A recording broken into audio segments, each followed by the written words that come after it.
آپ نے کچھ قانونی سوالات اٹھائے معاملے پہ. 6 اکتوبر کو یہ پریس ریلیز جاری ہوا تھا, آج 12 اکتوبر ہے, تو نوٹیفیکیشن جاری آج ہو جائے گا یا ہو چکا ہے؟ جس طرح میں نے عرض کیا, ایک قانونی پروسیسز ہیں. تھوڑا سا ایک چیز میں بھی آپ کو کلیریفائی کرنا چاہتا ہوں, جو صبح آپ نے یہ جو بھی آپ نے پچھلا سوال پوچھا, جہاں تک میری انڈرسٹینڈنگ ہے, جو DGISI کا جو لگانے کا اختیار ہے, اس کے لیے ورڈ فیڈرل گورنمنٹ یوز نہیں ہوا, اس کے لیے ورڈ پرائم منسٹر یوز ہوا. تو جہاں پہ قانون میں لکھا ہوا ہے کہ وہ وزیر اعظم کی ڈسکریشن پہ ہے, وہاں پہ اپوائنٹمنٹ وزیر اعظم کرتا ہے. جہاں لفظ فیڈرل گورنمنٹ لکھا ہوا ہے وہاں پر سمری موو ہوتی ہے, اور فیڈرل منسٹرز جو ہوتے ہیں وہ اس کی منظوری جو ہے وہ دیتے ہیں. سو یہ ڈسٹنکشن ہے فیڈرل گورنمنٹ میں اور پرائم منسٹر کی آفس میں. یہ جب ISI جو ہے ظاہر بنائی گئی, اور پھر اس کو 70 کی دہائی میں ذوالفقار علی بھٹو شہید کے دور میں ری ویمپ کیا گیا, تو اس وقت اس کا جو سٹرکچر ہے وہ بڑا ایک آئی وڈ سے انٹرسٹنگ ہے. انٹرسٹنگ ان دا سینس کہ اس کی جو اپوائنٹمنٹ ہے, وہ نیچر آف دی اپوائنٹمنٹ جو DGI کی ہے وہ سول ہے, بٹ وہ عمومی طور کے اوپر یہ بھی ایک پروسیس ہوا. اس کے بعد اب جو ہے اس میں لیفٹیننٹ جنرل جو ہیں, سرونگ لیفٹیننٹ جنرل جو ہیں, وہ DGISI آتے ہیں. اور آپ کو معلوم ہی ہے کہ جب افغان وار ہوئی جب 77 کے بعد, اور ISI نے اس کو جو ہینڈل کیا, اور جس زبردست طریقے سے اور جس زبردست خوبصورت طریقے سے پاکستان کا نام اس میں اوپر ہوا, اور جس طریقے سے ISI نے جو زبردست کارنامے انجام دیے, اس کے بعد ISI became the world's premier intelligence agency. اور اس کا جو سارا سٹرکچر ہے اس کو بہت دنیا میں عزت اور احترام سے دیکھا جاتا ہے, اور انٹیلیجنس ورلڈ کی دنیا میں ISI جو ہے اس کو سمجھا جاتا ہے کہ دے آر جو ٹاپ ایجنسیز ہیں ان میں سے ایک ہے. اور اس کی جب اب بھی جو اپوائنٹمنٹ کا معاملہ ہے, وہ اسی لیے اس کا جو جس طرح سے میں نے آپ کو عرض کیا کہ اس کی جو نیچر ہے, وہ چونکہ اس کی جو اپوائنٹمنٹ ہے وہ خود پرائم منسٹر کرتے ہیں, تو وہ ایک سول اپوائنٹمنٹ, اٹس اے قضائے سول اپوائنٹمنٹ بن جاتی ہے ان دیٹ سینس. اور اس کے لیے ایک بہت کلوز کوآپریشن ہے سول اور ملٹری اداروں میں, اور اسی لیے یہ ایک لیگل فریم ورک ایسا رکھا گیا ہے جس میں کہ دونوں ادارے جو ہیں ان کا ایک ان پٹ شامل ہوتا ہے, ان کی ایک منشا شامل ہوتی ہے, اور یہ ایک آئیڈیل اس وقت جو سچویشن ہوتی ہے ان میں یہ ایجنسی کام کرتی ہے. اور نو ونڈر آپ دیکھیے کہ اگر آپ اس کی ایوولوشن دیکھیں تو آپ کو فخر ہوتا ہے اپنے پاکستانی ہونے کے اوپر کہ کس طریقے سے پاکستان میں ادارے بنتے ہیں اور انہوں نے کیا کیا کارنامے سر انجام دیے. رائٹ منسٹر صاحب, آپ نے کہا پرائم منسٹر کا اختیار ہے, تو جو مصطفیٰ امپیکٹ کیس میں سپریم کورٹ آف پاکستان کی ہدایات ہیں وہ اس کیس پہ اپلیکیبل نہیں ہوں گی, یا chief of the army staff کے کیس میں جو سپریم کورٹ آف پاکستان نے مختلف جو ڈیفنس منسٹری نے سمریز وغیرہ موو کی تھی جس کا اس میں ذکر ہے, پھر کچھ کوشچنز ریز ہوئے, آپ نے لیجسلیشن کی, تو اس حوالے سے سمری کون موو کرتا ہے اس اپوائنٹمنٹ کی؟ مصطفیٰ امپیکٹس کیس جو ہے وہ اس اپوائنٹمنٹ پہ اس لیے اپلائی نہیں ہوتا کہ جو مصطفیٰ امپیکٹس کیس ہے وہ کہتا ہے کہ جہاں جہاں پہ قانون میں لکھا ہوا ہے اپوائنٹمنٹ جو ہے وہ فیڈرل گورنمنٹ کی ہوگی, تو وہاں پر جو ہے وہ فیڈرل گورنمنٹ آرٹیکل 90 میں ڈیفائنڈ ہے, جس کا مطلب یہ ہے کہ فیڈرل منسٹرز, اور جو بھی کابینہ ہوگی وفاقی کابینہ, اس کی جو ڈیفینیشن ہے چونکہ اس میں وفاقی وزراء شامل ہیں, وہ اس اپوائنٹمنٹ کی منظوری دیں گے. لیکن جہاں پر ورڈ پرائم منسٹر یوز ہوا ہوا ہے وہاں پر پھر وزیر اعظم جو ہے وہ سول اتھارٹی ہے اپوائنٹمنٹ کی. تو یہ ایک ڈسٹنکشن ہے مصطفیٰ امپیکٹس کیس میں اور دوسرے میں, اور ظاہر ہے کہ اس کی جو سمری ہے وہ وزارت دفاع کی طرف سے. تو وزارت دفاع, یہ آپ کو سوالات بھی بھیجے گئے تھے کہ منسٹری آف ڈیفنس نے کب سمری بھیجی تھی فار دا اپوائنٹمنٹ نئے DGISI لیفٹیننٹ جنرل ندیم انجم کی پرائم منسٹر صاحب کو؟ کیا سمری میں 3 نام تھے یا ایک ہی نام تھا؟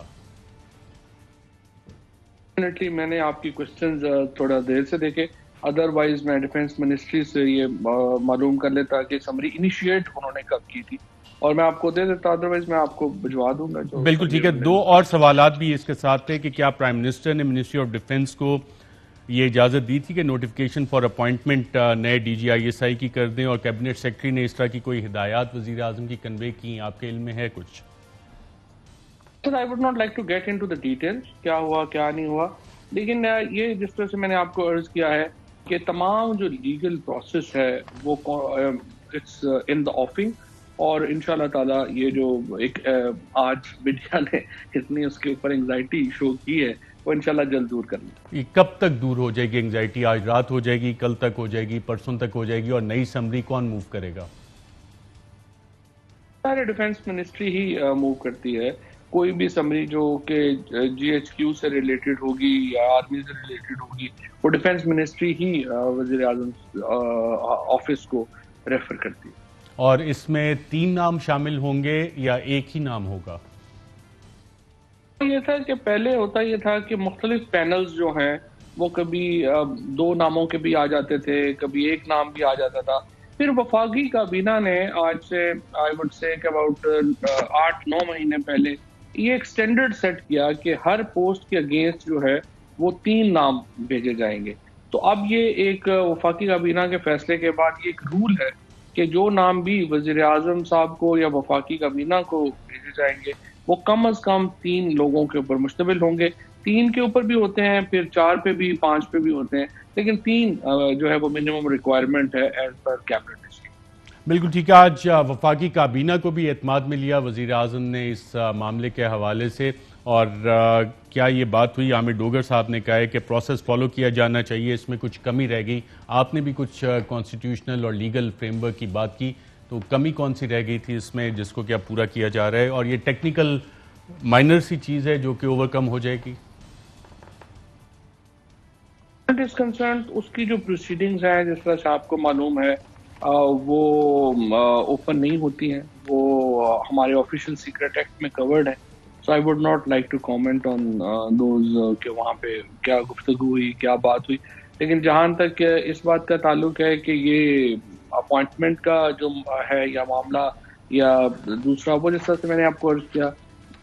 اصل میں تو دیکھیں نا اپوائنٹمنٹ کا کوئی ایشو نہ ہوتا، لیکن ظاہر ہے پاکستان میں ایک ہسٹری رہی ہے اور پھر سول ملٹری ریلیشن شپ پاکستان میں اوپر نیچے ہوتے رہے ہیں، جس کی وجہ سے ایک انگزائٹی ڈیولپ ہو جاتی ہے میڈیا میں بھی کہ پتہ نہیں کیا ہونے جا رہا ہے۔ لیکن انشاءاللہ تعالیٰ کوئی ایسا اس میں ایشو نہیں ہوگا، اینڈ یو ول سی کہ in next I would say کہ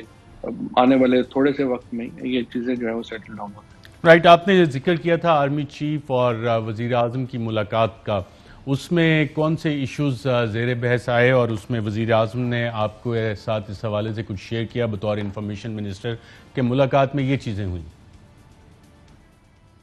کافی تفصیلی ملاقات ہوئی اور 2-3 گھنٹے جو ہے وہ ملاقات جو ہے وہ جاری رہی، اس میں کافی ایشوز کے اوپر جو ہے وہ گفتگو ہوئی، اور وزیر اعظم صاحب نے آج بھی یہ کہا ہے کہ چیف آف آرمی اسٹاف سے جنرل قمر باجوہ صاحب سے ان کے بہت ہی ذاتی تعلقات ہیں اور بہت ہی جو ان کے تعلقات ہیں وہ خوشگوار تعلقات ہیں۔ انہوں نے یہ بھی کہا ہے کہ ہمارے درمیان جو بھی بات ہوتی ہے وہ بڑی ہمیشہ فرینک ہوتی ہے اور ہمیشہ بڑی کینڈیڈ ہوتی ہے، کبھی ہم نے یہ نہیں کیا کہ جو بات ہے سامنے بات اور ہوگی پیچھے بات اور ہوگی، ہمیشہ ہم نے بڑی کھل کے ایک دوسرے کے ساتھ جو ہے وہ بات کی، اگر نقطۂ نظر پہ اختلاف بھی ہے وہ بھی کھل کے سامنے رکھا ہے، اور ہمیشہ آخر میں ہم ایک دوسرے کے ساتھ جو ہے وہ مل کے ہی بات چلی ہے، اور اب بھی انشاءاللہ تعالیٰ ایسا ہی کوئی ایسا ہے۔ یہ جو ملاقات تھی اس میں ظاہر ہے کہ افغانستان کی جو صورتحال ہے اس کے اوپر بات چیت ہوئی۔ اہم ترین خبریں اب ایک کلک کی دوری پر، آپ کے پسندیدہ ٹاک شوز ہوں یا اہم ملکی یا غیر ملکی شخصیات کی نیوز کانفرنسز، ہر لمحہ باخبر رہنے کے لیے سبسکرائب کریں ہمارا یوٹیوب چینل۔ موسم کی صورتحال ہو یا کھیل کے میدان سے خبریں، اپنے موبائل فون سے ملکی اور بین الاقوامی اہم خبروں تک رسائی کے لیے ڈاؤن لوڈ کیجیے موبائل ایپ۔ باوثوق ذرائع سے مصدقہ خبروں، تجزیوں اور تبصروں سے مستفید ہونے کے لیے وزٹ کیجیے پاکستان کی سب سے بڑی نیوز ویب سائٹ www.arYnews.tv۔ ان سب کے علاوہ پاکستان کا سب سے بڑا فیس بک پیج ہو، سب سے بڑا نیوز انسٹاگرام اکاؤنٹ یا پھر ٹویٹر، ARY نیوز پہنچا رہا ہے خبریں سب سے پہلے آپ تک تاکہ آپ رہیں ہر لمحہ باخبر۔